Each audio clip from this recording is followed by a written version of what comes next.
কথা বলে গেছে আমি তাদের সঙ্গে একমত। আসলে বিএনপি বৃহৎ দল, এই বৃহৎ দল থেকে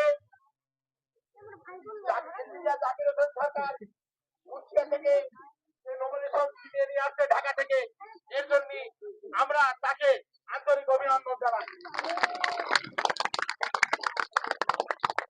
বাংলাদেশের 20 কোটি লোক আমরা সবাই জানি, তার মধ্যে সংসদ গঠিত হবে 300 আসন দিয়ে। 300 জনের মধ্যে কুষ্টিয়ার ইঞ্জিনিয়ার জাকির হোসেন সরকার একজন অন্যতম ব্যক্তিত্ব সম্পন্ন ব্যক্তি। তার পরিধি ব্যাপক, তার পরিধি ব্যাখ্যা করে আমরা নির্ণয় করতে পারবো না।